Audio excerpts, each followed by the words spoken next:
Continuamos en el 11º Encuentro Internacional de Programas acreditados por el Consejo Latinoamericano de Acreditación de la Educación en Periodismo y Comunicación, CLAE 2023.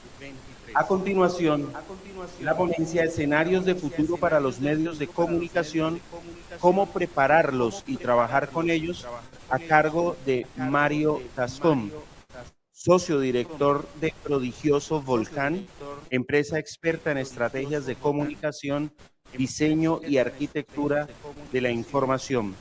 Hizo parte de elpaís.es, del área digital del grupo Prisa. Ha sido presidente de la Fundación del Español Urgente, de la Agencia Española de Noticias EFE, profesor y conferencista en universidades españolas, europeas y americanas. Mario Tascón con ustedes.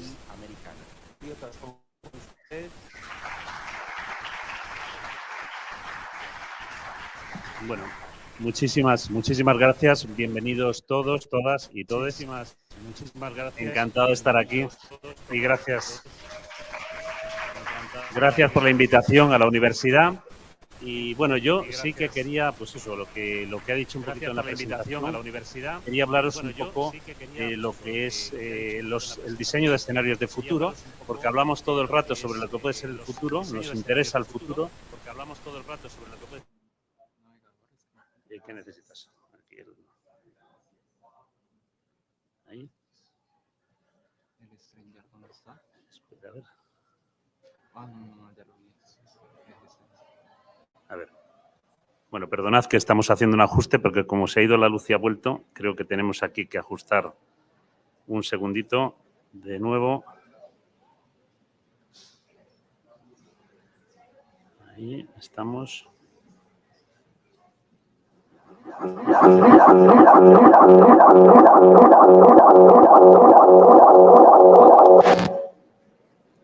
Aquí, lo quitamos. Lo vamos a quitar, no te preocupes. No, porque eso. No, porque eso. No, porque eso.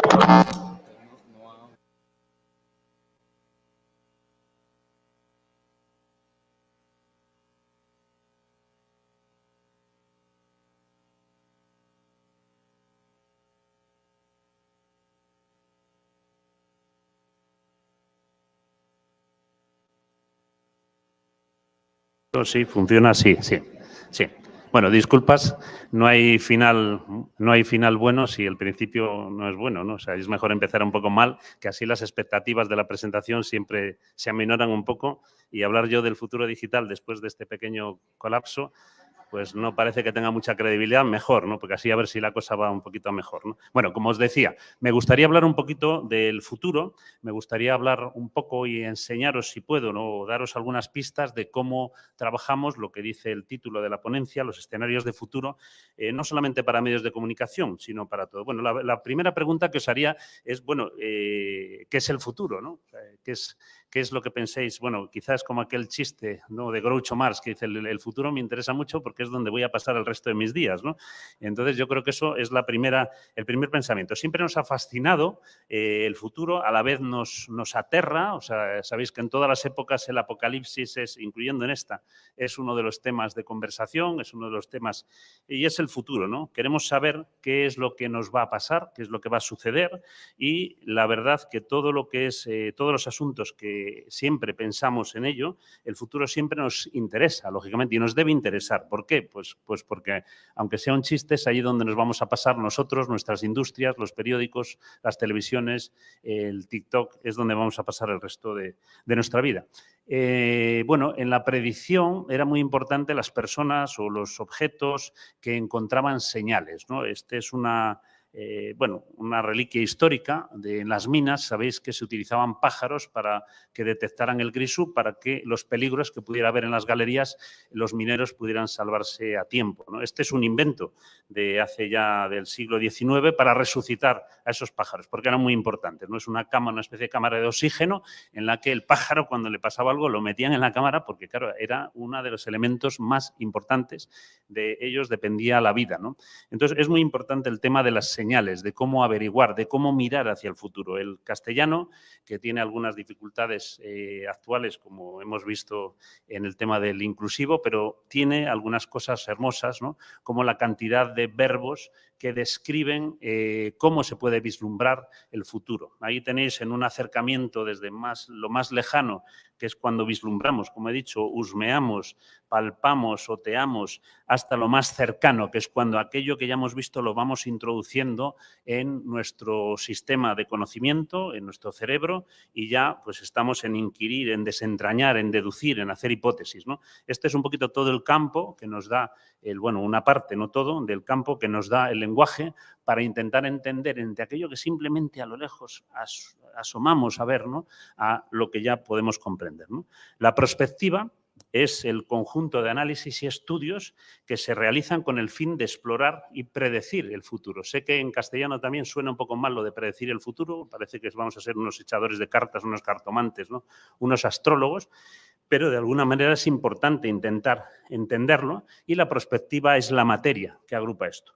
Hay muchos ejemplos en el mundo, los gobiernos tienen departamentos de prospectiva, en España hay uno, en Inglaterra hay otro, son departamentos de personas que intentan vislumbrar y analizar el futuro con técnicas que algunas de ellas veremos ahora, ¿no? La prospectiva es muy interesante porque todos los cambios, además, que se producen actualmente por el desarrollo tecnológico, también por la incertidumbre de todos los ámbitos que hay en la empresa, en la sociedad, en la política, en este entorno que los militares no estadounidenses en los años 60 denominaron VUCA, porque era volátil, incierto, y bueno, que tenía todos estos elementos del VUCA que tenemos hoy día. Y la prospectiva, como digo, de alguna manera es cómo pensar en el futuro y cómo se puede superar o cómo nos podemos acercar a ese futuro sin tener una mente cortoplacista, que es lo que nos pasa muchas veces. No vemos lo del día a día, eso nos incomoda, y esto lo podíamos haber hecho, no nos hemos dado cuenta, porque no pensamos un poquito más allá, porque no pensamos en los cambios que han de ser duraderos y relevantes. ¿Qué persigue la prospectiva? Pues básicamente aumentar las probabilidades de que nuestro futuro preferible sea el que logremos. Aquello que queremos hacer se acerque más o sea más posible, porque podemos imaginar, lo hacemos a través de una imaginación de futuros alternativos, lo hacemos a través de seleccionar los futuros preferibles y de diseñar un plan de acción, que es muy importante para conseguir esto. Como os digo, ¿qué perseguimos? Pues básicamente es pensar en el futuro, es una manera de superar la planificación cortoplacista, que suele ser un problema, como digo, esto no es un asunto solo de medios, es un asunto de todas las industrias. ¿Para qué nos puede resultar útil la prospectiva? Bueno, pues es que es con prospectiva con lo que nosotros diseñamos nuevos productos, con lo que diseñamos nuevos servicios, con lo que contratamos personal. Yo no contrato personal para ahora, contrato para el personal que voy a necesitar para el próximo año, para los próximos 2 años. También la elaboración de planes formativos. Yo la formación no la hago para el problema que tengo ahora, la hago para el problema que puede haber dentro de 1 año, de 2 años, y igual así los proyectos. Yo cuando empiezo a hacer una web ahora, pero sé que una web a lo mejor duro 9 meses, 12 meses, entonces tengo que pensar en si va a servir para ese tiempo, ¿no? No solo lo que puede servir ahora. Y también me sirve para ver o tratar de ver los comportamientos, hacia dónde tiende la audiencia, qué es lo que van a querer y también posicionar a mi organización en ese futuro. Bueno, la planificación de escenarios se basa primero en descubrir señales. O sea, lo que tenéis que hacer en la vida en general es descubrir señales. ¿Qué son las señales? Bueno, pues las señales son pequeños detalles que algunas veces te dan indicaciones para luego hacer con las tendencias hipótesis de lo que puede ser el futuro. O sea, por ejemplo, una gran parte del público femenino que estéis aquí, lleváis casi todas, no sé cómo se llaman aquí, zapatillas de deporte, lleváis zapatos cómodos, que esto hace simplemente 10 años no hubiera sido así. Las mujeres llevaban otro tipo de sandalias, otro tipo. Bueno, eso es una señal. Quien supo observarlo a tiempo, que posiblemente fueron los fabricantes de zapatillas, quien supo observar esa señal a tiempo se dio cuenta que ahí podía haber una tendencia hacia la comodidad. Y, por tanto, quien sabe encontrar las señales en lo que hace la gente, en lo que hacemos las personas, sabe encontrar tendencias de futuro. Bueno, como os digo, las señales donde se encuentran. Esta es una curva muy conocida de cómo se adoptan las novedades en el mundo.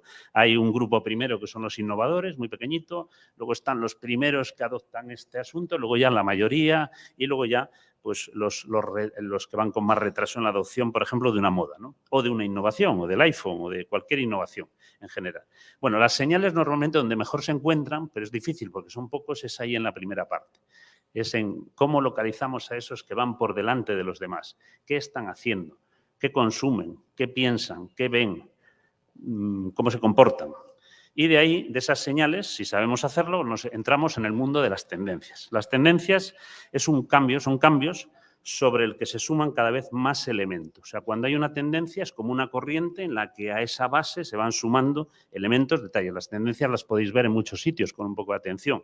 Las portadas de las revistas suelen traer tendencias. Aquí tenéis algunas en las que es claro, ahora a lo mejor quizá no tanto cuando salieron, pero es claro de qué tendencias estaban apuntando, qué tendencias estaban dibujando. La era de la robótica, de la inteligencia artificial, la era en la que aparecía los Siris y demás, que podían ser teacher, terapeutas, nuestros amigos y nuestros espías, ¿por qué no? Bueno, básicamente, como os decía, las señales tienen que ver con la observación y las tendencias tienen que ver con las hipótesis. Hipótesis de futuro, que tenemos que trabajar a través de esas señales primero y de esas tendencias después. ¿Cómo se detectan y se identifican estas tendencias? Bueno, básicamente contestando unas preguntas muy periodísticas, que es ¿qué es el cambio que estamos observando? ¿En qué consiste? ¿Quién lo está haciendo? ¿Quién lo promueve? ¿Quién lo recibe? ¿Quién lo practica? ¿Dónde está surgiendo ese cambio? ¿Es en un barrio específico? ¿Es en una población? ¿Es en la población en general? Lo hemos visto en los medios de comunicación. ¿Cuándo aparece? ¿Por qué lo observamos ahora y no antes? ¿Por qué ocurre? Todas esas preguntas que, como digo, son básicamente, las conocéis todos, pues son las preguntas básicas del periodismo, son las que nos ayudan a detectar e identificar tendencias. Pero claro, es muy bueno contar con un sistema de clasificación también, porque si no estas tendencias al final son un barullo, un lío de cosas que tenemos que aprender a clasificar. Hay muchas clasificaciones, nosotros en concreto, como bueno, voy a hablar un poquito de lo que hacemos nosotros, usamos una muy famosa que se llama Pestel, que ahora os explico, que lo que hace es un lenguaje común, que todos entendemos, que a la hora de clasificar estas tendencias nos permiten decir que son de la política, de Pestel, que son de la sociedad, que son de la tecnología, que son de la L de legal, de qué áreas, que pueden ser varias, están esas tendencias. Nosotros con esto lo clasificamos, lo veréis ahora. Y también nosotros trabajamos, y esto era un poquito la base del título de la ponencia, trabajamos con escenarios de futuro. Esta es una técnica, insisto, muy conocida en otros ámbitos. Yo siempre digo que yo en esta etapa de estos últimos 11 años he aprendido mucho de otras áreas que no son los medios de comunicación, donde he aprendido muchas cosas, entre otras esto, que es cómo en otras industrias establecen estos escenarios de futuro. No solamente se trata de identificar las tendencias, sino de intentar ver a qué escenario nos vamos a enfrentar, qué escenarios va a haber, cómo van a ser, yo qué sé, nuestras ciudades del futuro, cómo van a ser los consumidores del futuro, cómo va a ser nuestra sociedad en el futuro. Bueno, todo esto se trabaja con muchas cosas, pero me voy a ir directamente, por ir rápido también, al escenario. Este es un esquema muy básico, es una matriz, se llama una matriz de escenario. Hay varios, os voy a explicar un poquito la que utilizamos más sencilla.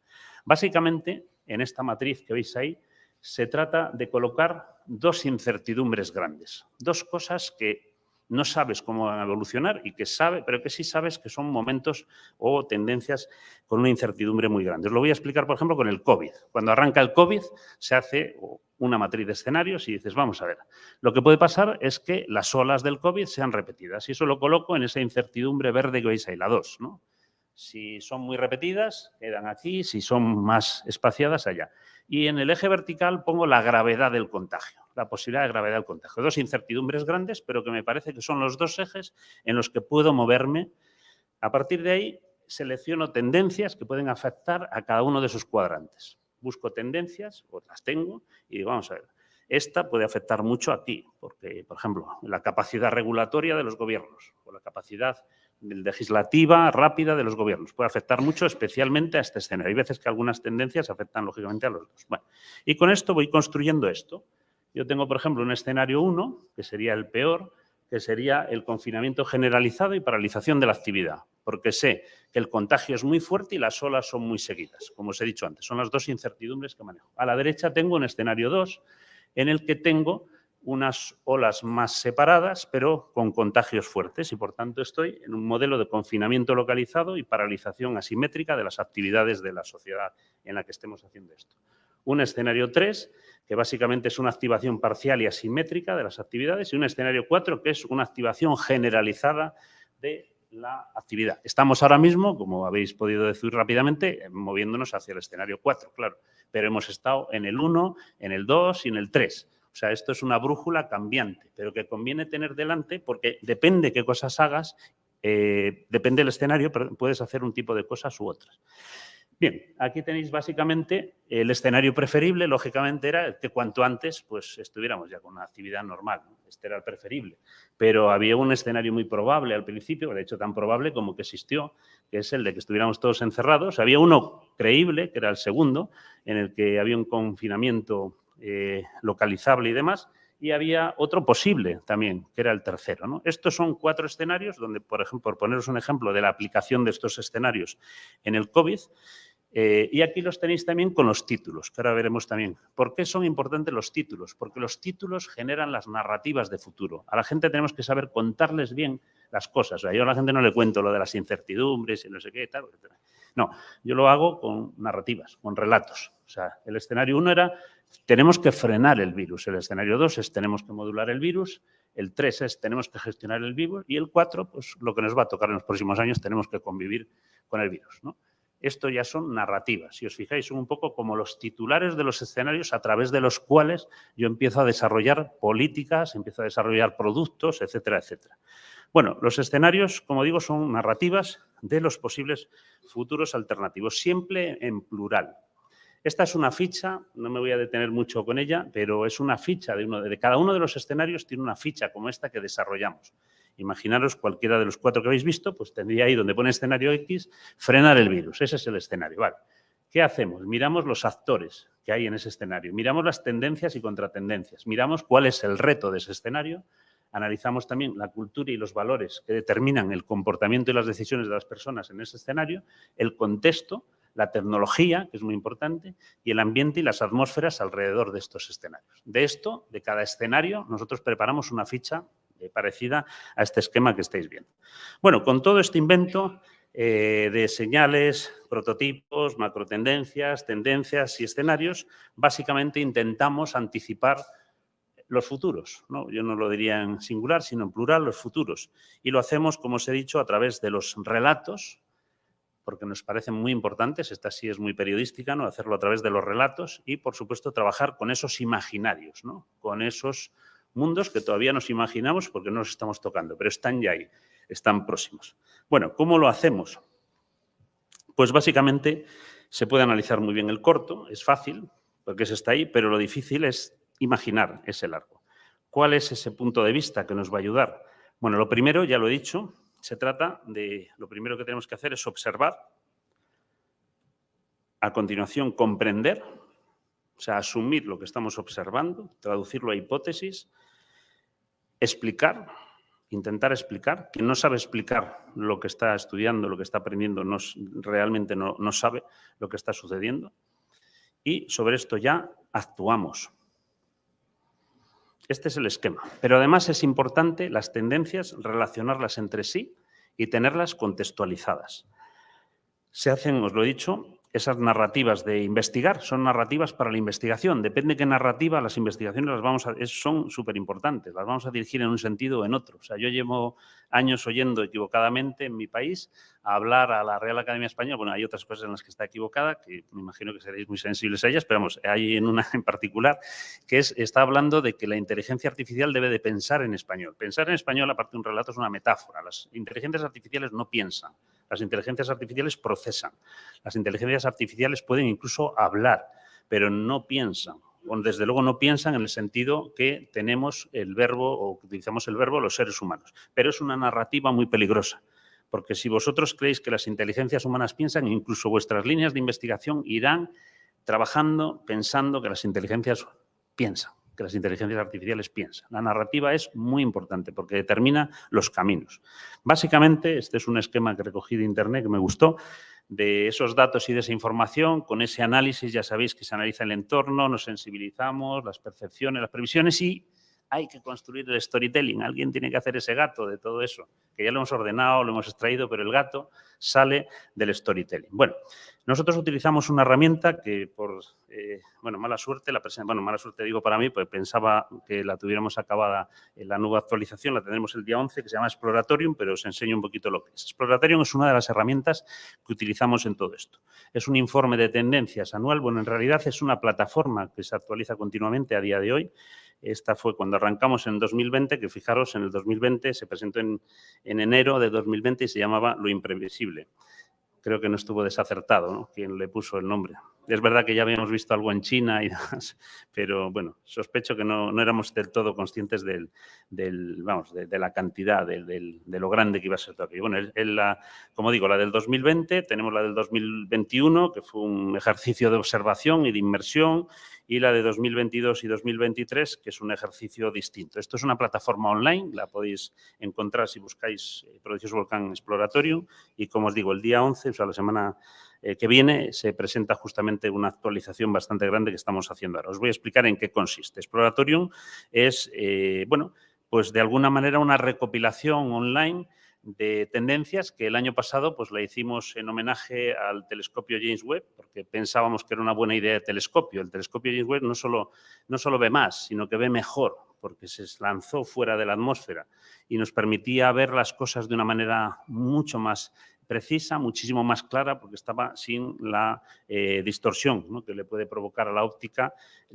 Nosotros este año pasado lo transformamos como una especie de telescopio, lo pusimos en órbita, con una plataforma mucho más potente, ahora os enseño algún detalle, para que apuntando hacia abajo, hacia la Tierra, hacia donde estamos nosotros, pues nos permitiera ver un poquito mejor el mundo real, ¿no? ¿Qué nos sucede? Pues claro, estamos todos frente a esa incertidumbre, estamos todos con falta de tiempo, con sobreinformación, con novedades constantes, más en el campo de la tecnología y, bueno, el propio periodismo, y de alguna manera Exploratorium lo que hace es sintetizar esos sistemas, esas tendencias y resolver o intentar resumir esos asuntos de forma clara, ¿no?, para todo el que lo pueda. De alguna forma es acortar esa distancia entre el momento de comprender y las decisiones que uno tiene que tomar cuando comprende esas tendencias. Definición de líneas estratégicas, oportunidades para innovar. Todo este elemento en el fondo es una plataforma, como he dicho, para comprender las transformaciones de nuestro tiempo y a partir de la combinación de inteligencia artificial, por una parte, curiosidad y mucha curiosidad. Bueno, básicamente esto es un poquito el esquema en lo que nos basamos. ¿Cómo funciona Exploratorium? Pues como digo, tú tienes una necesidad o alguien con el que trabajamos, un banco, un medio de comunicación tiene una necesidad, esa necesidad buscamos la información pertinente que está clasificada, como os he dicho antes, utilizamos un software de una empresa que se llama Graphex, que es un software, ahora lo veréis, de análisis. Analizamos toda esa información y de ahí sacamos productos para que los decisores, sean periodistas, sean directores generales, sea quien sea, puedan tomar decisiones. Y, como os digo, todo este tema se actualiza. La necesidad, pues es obvia, ¿no? Los medios de comunicación, por ejemplo, pues tienen montones, ¿no? Reinventarse, ¿no? ¿Cuál es su modelo de negocio de futuro? De toda la información que hay, nosotros lo que hacemos, recopilamos más de 100 informes de tendencias internacionales que extraemos, sacamos. Como os decía antes, de cada una de esas tendencias que están en esos informes las clasificamos con Pestel, bueno, hay otro sistema adicional, y les damos un grado de prioridades y también marcamos el sector a la que más afecta. Graphex nos permite jugar con unos elementos visuales, o sea, nos ayuda la inteligencia artificial a encontrar patrones que a lo mejor nosotros no vemos y que nos ayuda a aproximarnos. Con todo esto se preparan análisis y, bueno, el equipo encuentra patrones nuevos y dibuja esas macrotendencias. Con esto hacemos productos que, lógicamente, para que sean comprensibles, utilizables y usables, que veréis ahora algunos. Esto es básicamente los productos que sacamos de todo esto. Hacemos radares de tendencias, exploraciones, hacemos unos que se llaman aerolitos, otros los talleres de futuro, que es cuando los trabajamos en físico con los clientes, las barajas de tendencias o encuentros específicos sobre las metodologías y lo que hacemos. Estos son los productos. Los resultados, pues os lo voy a enseñar algunos también para aterrizar un poco y veáis de qué estoy hablando, más allá de la teoría, más allá de de todo esto. Y como os decía, perdón, es que es importante, la plataforma se actualiza continuamente. Las primeras ediciones hacíamos solo una carga anual, ahora a partir del año pasado estamos haciéndolo de manera continua, las actualizaciones. Bueno, y los resultados, como digo, pues son desde los resultados que conseguimos, los resultados que hacemos son desde fichas como estas que veis aquí, del radar de tendencias, en el que vamos extrayendo tendencias, por ejemplo, pues el Internet de los Internets, porque hemos visto que hay una tendencia a que Internet se divida, que hay una especie de balcanización de Internet. Eso es una macro tendencia importante. Hay otra, perdonad que a lo mejor algún juego de palabras no funciona tan bien en Colombia como puede funcionarnos en España, otros me imagino que sí. Los datos negociables de identidad, el DNI, que para nosotros es el documento nacional de identidad, parece que aquí es parecido. Bueno, pues es un juego de palabras para mostrar que hay un tema con la identidad en Internet que es importante, el ateísmo laboral, la gran renuncia, la gestión del tiempo, el teletrabajo, o sea, la tendencia, como digo, y en esas narrativas utilizamos esos ejemplos, ¿no? Los algoritmos creativos, vivir al límite ya no es una aventura, pero vivir al límite en el sentido del calentamiento global, la pobreza energética, la ansiedad climática, o este otro que es entrar sin llamar está feo. Los avances del neuromarketing que están haciendo que todos los temas de privacidad pues se los estén saltando las compañías por encima. Bueno, de todo esto sacamos informes. También este es uno que hicimos, bueno, es la portada en realidad, de uno que hicimos sobre la generación Z, que si tenéis interés, pues ahí os dejo el enlace de descarga, el QR de descarga.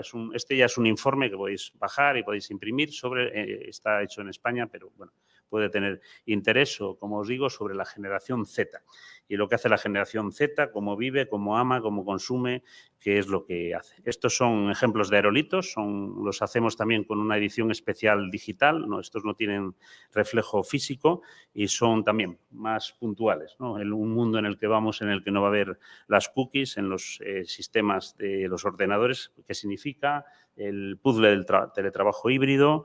Este es otro informe, es mejor te mando un audio sobre el uso del audio en la sociedad. Son informes, varios de ellos, este y el anterior, bastante citados y utilizados luego especialmente en España.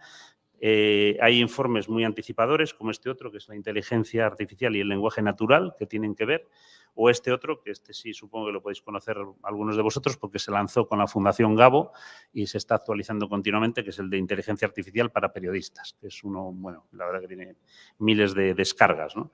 Algunas veces, incluso algunos de estos informes llegan a la categoría de libro, como es este, que es uno sobre presentaciones de impacto y cómo lo visual puede ayudar a transmitir ideas, o algunos de ellos ya se aterrizan en en productos concretos. Se llama Relatos Sintéticos y es una recreación de la inteligencia artificial, unos podcasts hechos con inteligencia artificial, que tuvieron mucho éxito en España. Se llaman Relatos Sintéticos, si los queréis buscar.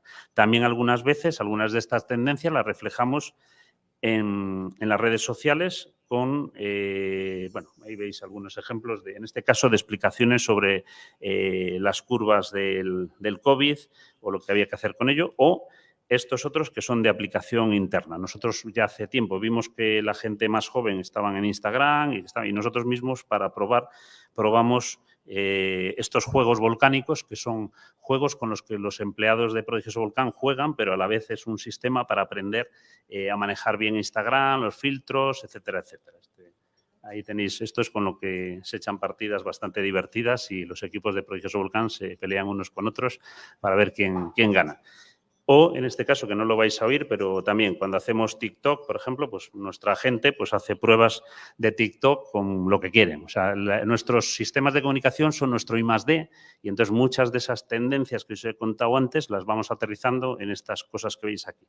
Este, por ejemplo, es una explicación siento que no tenéis el audio, vamos, lo podéis encontrar en el canal de TikTok. Es una explicación de una chica de Prodigioso Volcán que explica en TikTok qué es Prodigioso Volcán con ritmo y contando un poquito lo que le pasa y lo que ha vivido ella allí, pero en TikTok, buscando también narrativas nuevas, formas distintas de contar, caras nuevas también, ¿no? que escenifiquen esto.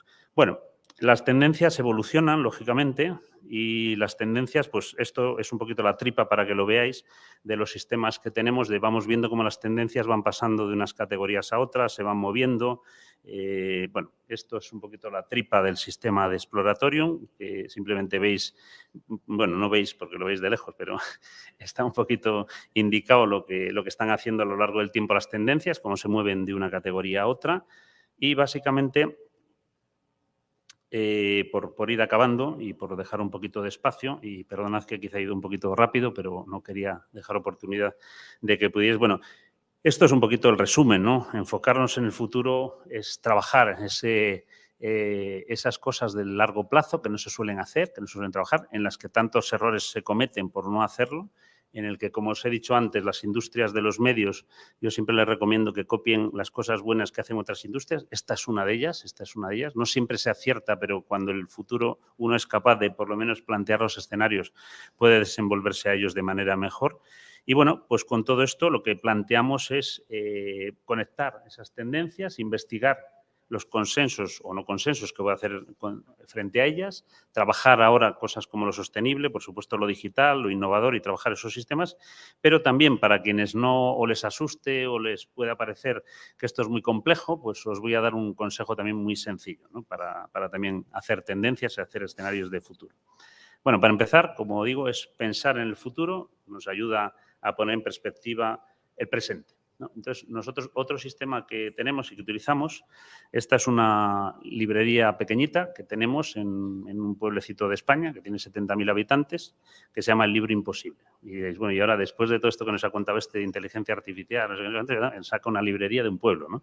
Pues sí, os voy a sacar una librería de un pueblo, porque en las librerías, además de otros sitios, están las tendencias, porque hay que saber mirarlas, ¿no? Entonces, estos son algunos de los libros más vendidos en el año 2020 en España y, bueno, pues aquí tenéis varias tendencias. O sea, hábitos atómicos, ¿qué sucede? Pues que ese todavía no es una tendencia en Ponferrada y aquí y en Bogotá y en todos los sitios, porque creo que es el más vendido de no ficción aquí también, ¿no? Bueno, hábitos atómicos, que es, pues nos estamos reinventando todos y necesitamos cambiar hábitos y eso, pues esa es una tendencia. Necesitamos cambiar hábitos, nos estamos planteando cómo cambiarlos y, hombre, si hay una guía que parece útil y que todos los demás compramos y vemos y además parece que tiene cierta eficacia, pues oye, esto se vende, claro. La alegría de las pequeñas cosas es un libro de una escritora, de una periodista que tuvo la buena idea, aparte de publicar unas columnas en el Guardian, de recopilar esos pequeños análisis que hacía sobre las cosas sencillas, cotidianas, a las que hemos vuelto a querer y a valorar después de los encierros y de la pandemia. Donde valoramos ahora esa copita de vino que nos bebemos con un amigo, donde valoramos ahora ese ratito que nos pasamos en el balcón o ese ratito, esas cosas pequeñas, ¿no?, que se nos habían ido olvidando, y ella también es una autora de éxito. Ahí tenéis otra tendencia actual, ¿no?, para trabajarla. Tendencia de éxito, no solo por las ventas del libro, también por las columnas del Guardian, que son de lo más leído. Y bueno, ahí tenéis a Marco Aurelio, ¿no?, un emperador romano, y dices, bueno, ¿y Marco Aurelio qué pinta en el siglo XX Marco Aurelio? Bueno, Marco Aurelio pinta en el siglo XX que en el año 2020 en España vendió 70.000 ejemplares, que no los vende ni Pérez Reverte. Y decir, ¿por qué vende Marco Aurelio 70.000 ejemplares? Bueno, porque Marco Aurelio es uno de los epítomes del estoicismo. Y es que estamos en un mundo estoico. O sea, una de las cosas que hemos descubierto es que nosotros no podemos manejar más que aquello cercano, pero en cambio lo que nos supera, como puede ser el COVID, no está tan fácil de manejar, ¿no? Entonces, las reflexiones de Marco Aurelio son tremendamente actuales, y por eso Marco Aurelio y el estoicismo son otra tendencia. ¿Quién sabe? Acordaros, las tendencias os ayudarán a establecer hipótesis de trabajo, hipótesis que os permitirán luego aterrizar en productos, en servicios, en otras cosas, ¿no? Bueno, aquí tenéis esas mismas tendencias en 2 libros y en una obra de arte de un amigo que me gusta mucho porque también dibuja las cosas del día a día. Esa se llama, en concreto, ese cuadro se llama Falsa alarma. Pero bueno, tenéis también una española que se llama Marta Riezu, que tiene un libro también de las pequeñas cosas. Bueno, no sé, es un poquito... Esto está también, como os he dicho, entre otros sitios en las librerías, y hay que saber mirar esas señales y ver ese futuro y esas tendencias, porque el futuro, por si os sirve de algo y os sirve un poquito de empuje, pues no penséis que empieza mañana, el futuro ya ha empezado ahora. Espero que para algunos, si os sirve de empuje, pues con esta misma charla. Pues muchas gracias, y si queréis preguntas, pues genial. Hacemos un break.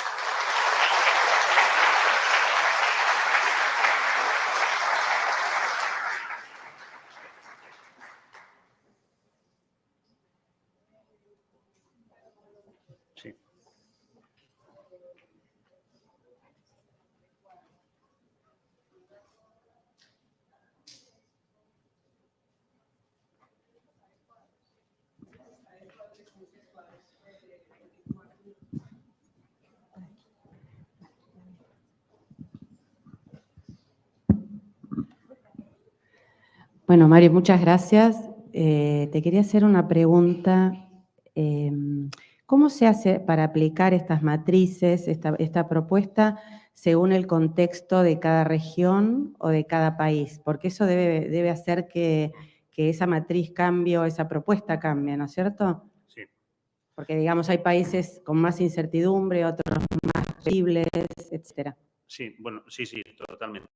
Bueno, básicamente, con las tendencias ayudan a hacer un escenario. Solo que simplemente en el escenario tienes que tener en cuenta lo que tú dices, porque cambian algunas generales, por supuesto. No son generales, las tendencias las tienes que localizar muchas veces, que es esa que tú preguntas. Hay una localización de la tendencia en los países, incluso algunas veces en las regiones, porque algunas tendencias se devuelven de una manera. Las de moda se nota mucho, por ejemplo, aunque estas modas globales es fácil ver cómo aterrizan en países, en zonas de los países.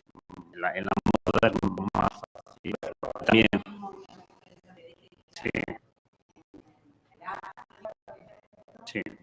sí, también es, por ejemplo, ayer que se veía el caso del propio anillo, que es también un ejemplo para todos, pero yo creo que muchas veces la gente se olvida de que a la hora de tus escenarios de futuro no somos el y somos yo que sé país,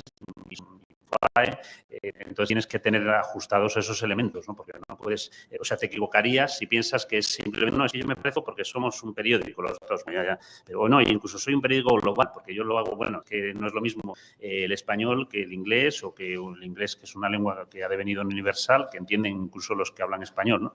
Entonces, esos elementos sí, se tienen en cuenta en esos cuadrantes, se tienen en cuenta, más que en los cuadrantes en sí, en las tendencias y, por supuesto, lógicamente, en las señales, porque las señales al final tú las ves donde estás, ¿no? O sea, bueno, puedes ver algunas por la tele, otros elementos, pero vamos, es donde estás generalmente, donde más te influye. Sí, se tienen en cuenta. El trabajo es un trabajo bonito, o sea, el trabajo de los escenarios, siento, porque no me da tiempo a más que exponeroslo así. Si tenéis interés y buscáis escenarios de futuro, pues hay muchísima documentación al respecto, hay libros sobre esto y simplemente llama la atención porque yo lo recomiendo, que a mí ha sido, a nosotros mucha gente nos pregunta cómo somos tan creativos o cómo somos tan innovadores, y uno de los trucos, que no es ningún truco porque lo acabo de contar, pues es este, ¿no? O sea, trabajamos con estas tendencias y con esas dos herramientas, el Exploratorium, que nos permite recopilar, y tenemos nuestro propio sistema de recopilación, bueno, y de búsqueda, o sea, porque también al tener, si no, o sea, hay un ejercicio activo. Y luego el escenario de futuros, que básicamente es un clásico, el que os he explicado es el más sencillo. Hay algunos que incluso esto que dices tú lo tienen físicamente más en cuenta. Pero bueno, eso ya es elegir uno.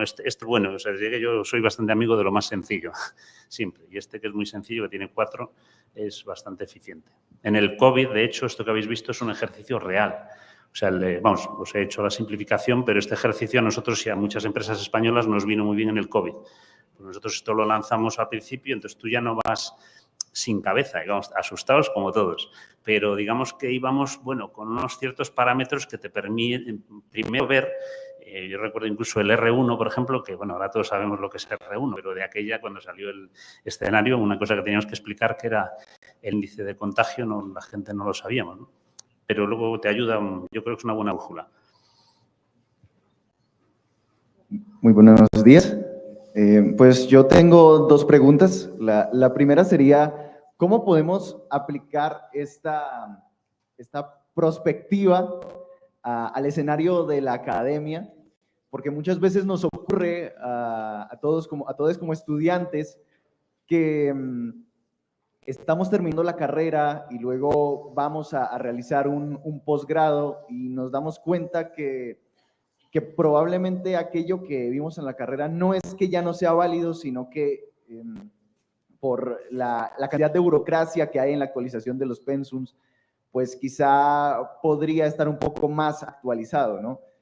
Entonces, digamos, ¿cómo podría aplicarse esa perspectiva a la academia? ¿Cómo desde la academia podrían hablarnos a nosotros como estudiantes para todo lo que tiene que ver con aprender a aplicar esta perspectiva y aprender a identificar tendencias y escenarios de futuro?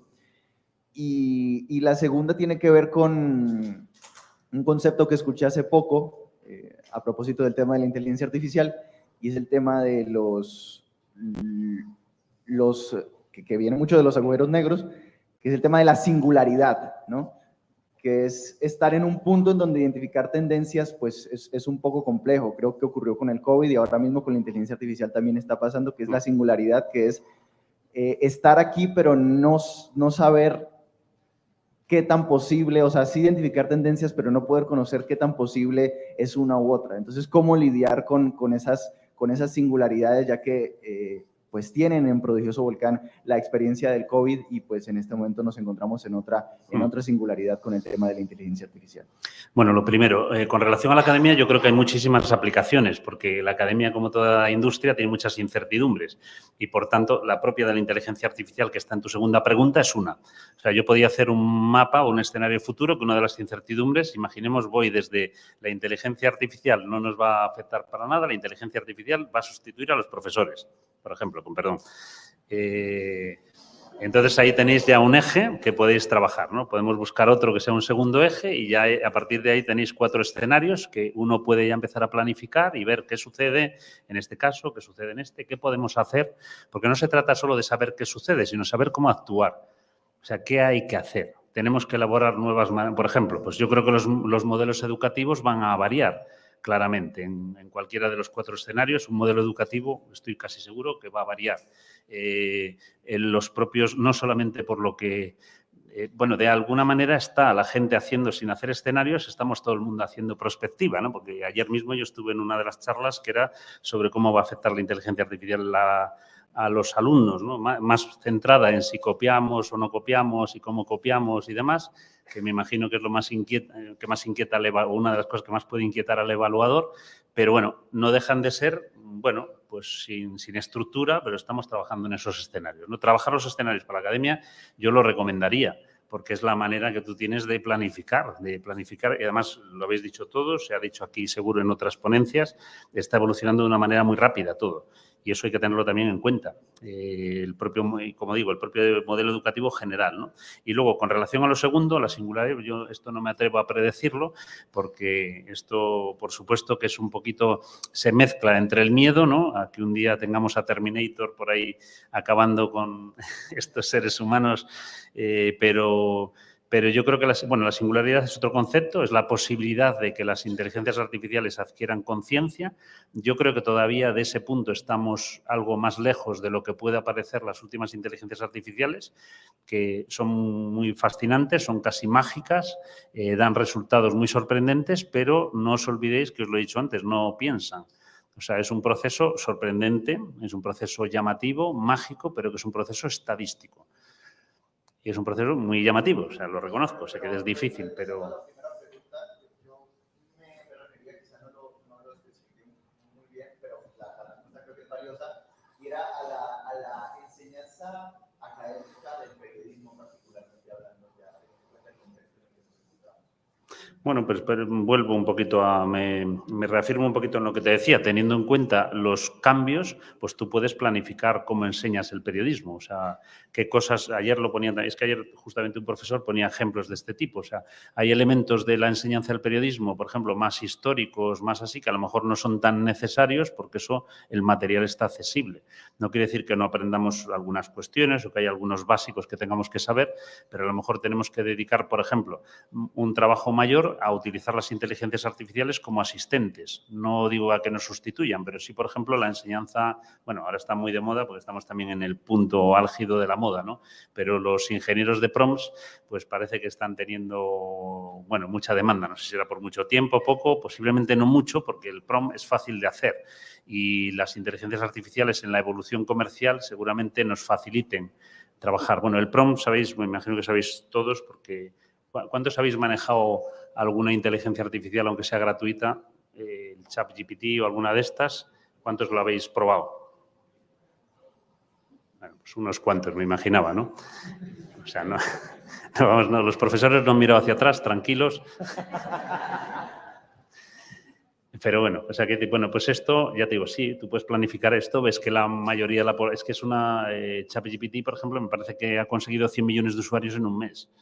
O sea, eso no lo consiguió Twitter ni Facebook. O sea, es una de las aplicaciones que más rápido se ha extendido, ¿no?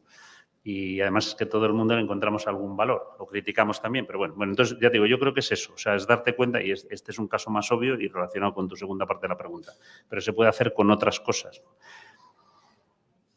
Mario, muchas gracias por lo que nos compartes. Justo en la Universidad Autónoma lanzamos este semestre el Semillero de Periodismo del Futuro y conocer lo que están haciendo en Prodigioso Volcán nos complace mucho porque sentimos que estamos en sintonía con este tema y con este debate.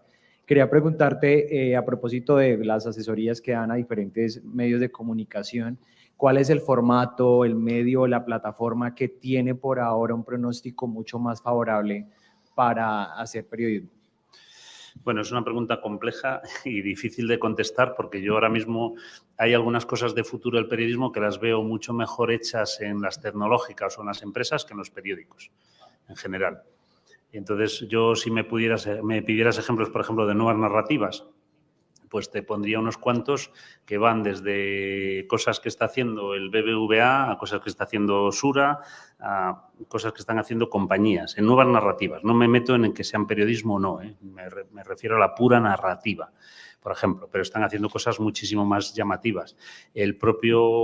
La propia utilización de inteligencia artificial, la inteligencia artificial hay muchas empresas que ya están haciendo cosas muy interesantes con inteligencia artificial y no suelen ser periodísticas. Ayer mismo alguien ponía un ejemplo de me parece que era Mauricio Cabrera, ¿no? Que ponía el ejemplo de la enciclopedia sobre lo que cuenta AMLO, pues que, bueno, la verdad que eso tiene trabajo la inteligencia artificial, ¿no? Porque recoger todas las mañaneras y ordenar eso y clasificarlo tiene que ser un trabajo para inteligencia humana o artificial bastante grande, pero hay alguien que lo ha hecho y tiene una enciclopedia, la AMLopedia me parece que se llamaba, que no sé si tiene mucho de inteligencia artificial o a lo mejor más de estadística, que también ahora con la inteligencia artificial hay veces que es difícil distinguir qué es Big Data y qué es inteligencia artificial de verdad. Pero bueno, entonces, bueno, yo eso es lo que veo, ¿no? O sea, que te podría poner muchos ejemplos. De hecho, además, creo que hasta es sano buscarlos fuera del...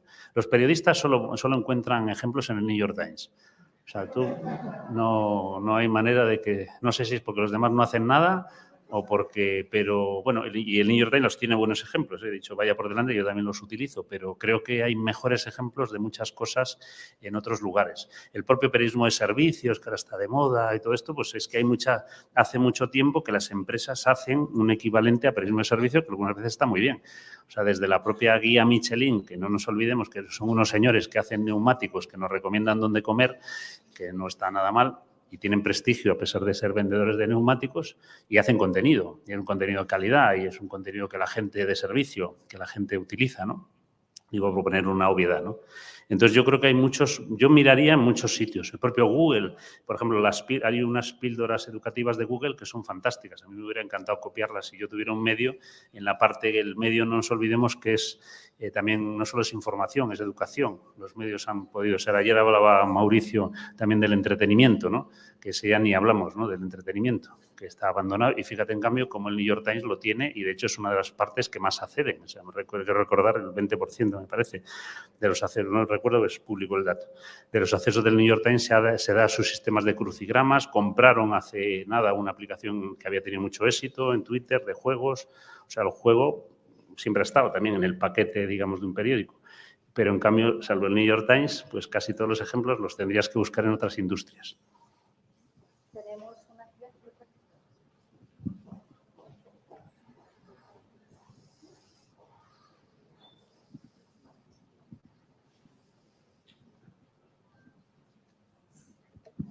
¿Qué tal, Mario? Más o menos en el mismo camino que la pregunta de recién, pensando en aplicar esta misma modo de analizar, ¿cómo podés vislumbrar, a partir de los ejemplos que diste, ejemplos o alternativas de producto periodístico, pensando de acá al futuro? Recién comentabas que había mejores narrativas fuera del periodismo que dentro del periodismo.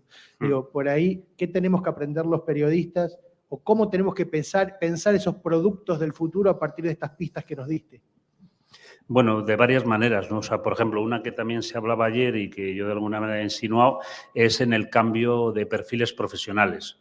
O sea, los perfiles profesionales de los que disponen muchas veces las redacciones periodísticas, pues no son los adecuados para hacer esto. O sea, nosotros, por poner un ejemplo, un perfil que es súper útil, no solo en los periódicos, es el Project Manager o el Product Manager. Esos dos perfiles son súper útiles y tú vas en un periódico y no saben ni distinguirlos, no saben qué es por en qué se distinguen, piensan que es uno de marketing que está por ahí.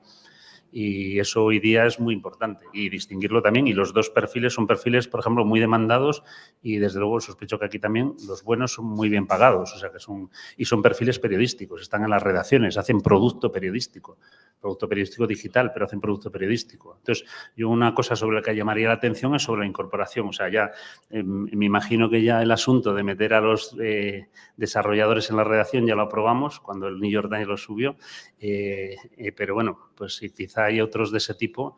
Yo hace poquito, a mí eso me inquieta. O sea, el tema de los perfiles y la poca sensibilidad que hay hacia perfiles externos o extraños o que no estaban en las redacciones es una cosa que me inquieta bastante. Yo hace poco bueno, no puedo decir, aquí el género me desvelaría, pero una directora, bueno, ya lo he dicho, de un medio muy importante, pues le preguntaron por la inteligencia artificial y dijo, bueno, que la inteligencia artificial ellos la iban a dirigir los periodistas y ya les dirían ellos a los desarrolladores de inteligencia artificial lo que había que hacer en periodismo. Y yo me quedé un poco preocupado, digo, esta me parece a mí que no sé qué van a hacer con inteligencia artificial, porque será un trabajo conjunto, entiendo, ¿no? O sea, en todo caso, o en todo caso a lo mejor es mejor que los de inteligencia artificial nos digan qué podemos hacer y nosotros ajustárselo. Entonces, bueno, eso me parece que es un elemento importante. Las capacidades que tienen que ver con esto también son importantes. O sea, la formación de muchos periodistas en las partes más, no te voy a decir técnicas porque caería en el mismo error que estoy criticando, ¿no? Pero que son más así, también a mí me parece que son importantes. O sea, tú para conocer algo no puedes solo ser un observador. O sea, tienes que ser, yo hace años me decía un amigo que hablando de lo digital, dice, es que Mario, nosotros somos como entomólogos que miramos a las mariposas y les queremos luego hacer una enciclopedia a las mariposas para decirle cómo tiene que ser una mariposa. Y dice, quizá aquí lo que hay que ser primero es una mariposa, ¿no? Y yo creo que ese es un buen ejemplo que no suele suceder en las redacciones, incluso en la academia muchas veces, ¿no? O sea, hay que ser un poco mariposas, ¿no? Yo cómo voy a darle consejos a nadie de algo que yo solo he visto como observador. Entonces, bueno, eso yo creo que ayudaría un poquito a resolver lo que tú dices en tu pregunta. Mario, ¿tuvieron la oportunidad de medir la asertividad del método? Sí, el que, bueno, nosotros ¿Está publicado en algún lado? O sea, ¿se puede ver públicamente? ¿Hay un acceso público a eso? Yo creo que sí. Bueno, hay una parte pública que os he puesto al final, no sé si los de producción me podrían ayudar. Ahí tienes un acceso a lo que es exploratorio en concreto, que además el día 11, como os digo, se está actualizando con algunas herramientas más. Eso lo tienes, es público y casi todo, salvo algunos trabajos que están separados porque son específicos para clientes, que puede haber algún trabajo especial que lógicamente no está publicado, pero todo lo que son macrotendencias generales, todo eso lo tienes ahí disponible gratuitamente. O sea, resultados de los trabajos que ustedes han hecho, sí. Niveles de asertividad, etcétera. Sí. Y bueno, perdona, el resultado de lo que es este trabajo ya práctico, pues casi todo, salvo algún caso también de concreto, como puede ser el informe de inteligencia artificial para periodistas o tal, que bueno, no dejan de ser recopilaciones, que no hay mucha medida más que decirte que tuvo éxito o qué tal, pero no tiene una práctica. Con las empresas sí, porque con las empresas nosotros medimos en algunos casos la capacidad de cambio o el resultado del cambio que se provoca cuando se cambian cosas a raíz de los trabajos. Eso lo que pasa es que esas medidas las tenemos más concretas porque ¿Y además, qué estadísticas manejan más o menos? Bueno, es que depende del cambio que busques. O sea, por ejemplo, un cambio puede ser, imagínate, pues con todo este tema de tendencias, un cambio cultural en una organización. Entonces, las estadísticas de un cambio cultural pues son desde la aceptación de los nuevos valores y nueva cultura por los empleados, que es una cosa que se mide de manera bastante convencional con encuestas y tal, y vas viendo cómo evoluciona o si tienes que corregir, en algunos casos si es un producto aplicado. Por ejemplo, nosotros de esto algunas veces derivan productos concretos. Por ejemplo, hemos hecho hace poco con una compañía eléctrica española, productos concretos de, no, esto no es periodismo, productos concretos de marketing, de venta. Entonces, ahí se mide perfectamente, porque dices, bueno, esto que salió de aquí, salió de estas tendencias, esto no funcionó, esto mejor para otra ocasión, o no acertamos, o no vimos la tendencia, esta ¿Y no eso, era. y eso que funcionó en ese caso particular, te ha funcionado para otros casos diferentes o solo funciona para esa compañía? Bueno, en el caso este que te digo, hombre, hay unas enseñanzas globales que pueden tener que ver con el producto, la usabilidad, saber que funciona mejor un botón verde que un botón rojo en general, pero son enseñanzas, estos casos son muy particulares, porque suelen ser productos muy específicos de una industria o incluso dentro de la industria de una de las marcas. Otros sí. Otros son, por ejemplo, los de transformación digital, los de transformación cultural, esos suelen ser más generales, o, por ejemplo, los de educación. Nosotros en educación, que hemos hecho también trabajos de este tipo, incluso en distintos niveles educativos, pues sí que hay algunas enseñanzas comunes, ¿sabes? Que ves, o sea, esto funciona muy bien cuando lo haces así, ¿no? Esta tendencia, efectivamente, comprobamos que en la práctica funcionaba y que atraía a la gente o que le hacía estar más atenta o que le hacía tener mejores rendimiento en esta disciplina. En educación, ahora te lo estoy haciendo así un poquito rápido y de memoria, pero sí, es que además se exige resultados, ¿sabes? O sea, las empresas en general te exigen resultados. O sea, no es que tú llegues allí y les cuentes, mire, yo hago esto y tal, y el futuro, y no sé qué, bueno, fenomenal, pero te comprometes de alguna manera con los resultados. Por supuesto, con riesgo y por supuesto que algunas veces el resultado pues no sale, ¿no? Pero te comprometes con resultados, incluso el resultado lo vas midiendo en el tiempo para ver si va, porque algunas veces los procesos son largos de implantación y entonces lo tienes que ir midiendo en el tiempo. En un periódico mismo pasa, ¿eh? O sea, yo si quiero hacer una transformación todavía a día de hoy digital, tengo que ir midiendo cómo vamos con los distintos periodistas, con los distintos equipos, el funcionamiento de las cosas y lo voy midiendo. Se mide. Mario, por aquí. Nunca llegamos al futuro. Vivimos en un estado de observar, de detectar señales, ver tendencias, planificar escenarios, y cuando llegamos ya tenemos que empezar de nuevo y estar en una constante, ¿no? No sé si se trata de lograr un producto concreto o es un estado ya de cómo funcionamos, ¿no? Constantemente, porque no llegamos nunca al futuro. Bueno, estoy de acuerdo, pero yo lo que os animo es a intervenir sobre el futuro. O sea, no a simplemente que la corriente os arrastre. O sea, yo creo bastante en una frase de, bueno, hay varias autorías posibles. Una es de Alan Kay, que es un ingeniero que es la de que prefiero inventar el futuro, ¿no? O sea, el futuro que me gusta es el que yo me invento, ¿no? Yo por eso os he dicho lo de los relatos. O sea, hacer un relato sobre el futuro te lo estás empezando a inventar. Y a mí esa fórmula me gusta bastante más que simplemente estar viviendo sabiendo un poquito lo que tú describes, ¿sabes? Yo creo que es mucho mejor el futuro, aunque te equivoques, inventarlo, ¿no? Y vamos a ver, o sea, aquí qué podemos hacer para hacer esto. Yo tuve, bueno, no es el caso hoy, ¿no? Pero yo he tenido un trabajo muy fuerte con Ferran Adrià, con el cocinero español, sobre el tema de creatividad, y ellos son un ejemplo en gastronomía de esto que te digo yo. Ellos estaban inventando la gastronomía, no estaban a la espera de ver qué sucede. No, ellos la inventaban. Y eran capaces de meter un sifón en una olla a presión, que no sé cómo no murieron todos juntos, ¿no? Pero afortunadamente para nosotros y para la gastronomía mundial. Pero se lo inventaban. O sea, ellos se inventaban. O sea, además no tenían un no por responder. Todo era posible, ¿sabes? Todo era posible. Todo era... bueno, hay muchos ejemplos de innovación, ¿no? Pero el de la gastronomía y hostelería, en el caso de español de Ferran Adrià, es uno bastante paradigmático, que, bueno, que obviamente ha influido en la gastronomía de todo el mundo. O sea, no os cuento nada. Pero ellos se inventaban el futuro. Se inventaban. Gracias. Pues, muchísimas.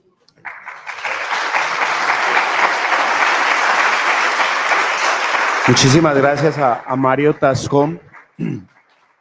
A propósito de los escenarios del futuro, en mayo de 1997, la computadora de IBM Deep Blue venció a Garry Kasparov, el campeón mundial de ajedrez. De eso hace 27 años, y todas las computadoras portátiles que están aquí hoy tienen una mayor capacidad que Deep Blue, esa que venció a Kasparov. Yo no sé, pensando en el futuro, no sé cuándo en el encuentro internacional de CLAEB un conferencista o un ponente sea un robot, por ejemplo, o sea una computadora. Ya Albert Einstein advirtió hace más años que el problema no es que las máquinas estén pensando como hombres, sino que los hombres pensemos como máquinas.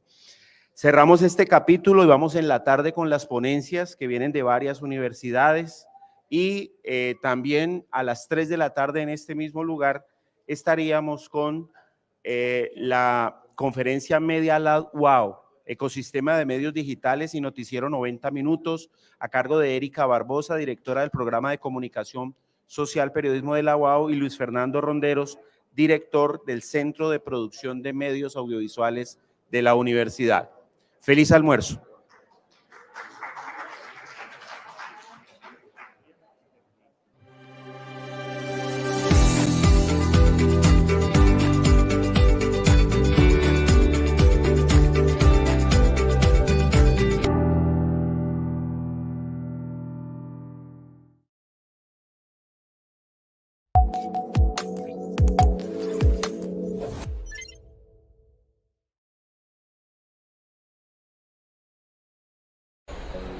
Hola a todos, los saludamos desde la Universidad Autónoma de Occidente, en donde se está llevando a cabo el encuentro CLAEP 2023 en su versión número 11, y donde durante la mañana se firmaron las declaraciones de Chapultepec y Salta.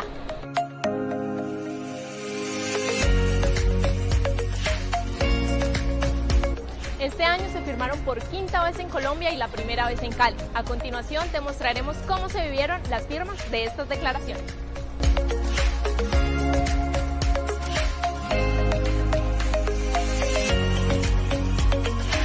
Y creo que la universidad cuenta con todos los elementos, ¿no? Tiene un equipo académico sólido, en el liderazgo de la decana Catalina Jiménez, un grupo de estudiantes muy potentes, muy talentosos, y creo que es un programa que cuenta con todos los requisitos para alojar un evento de estas características, ¿no? Además, bellísimo el campus, estar acá en Cali pues tiene esa magia, ¿no? Así que yo creo que lo están haciendo de gran manera y vale la pena felicitar a la universidad. Estamos acá para que cada vez haya más y mejores periodistas. Lisandro Penagos.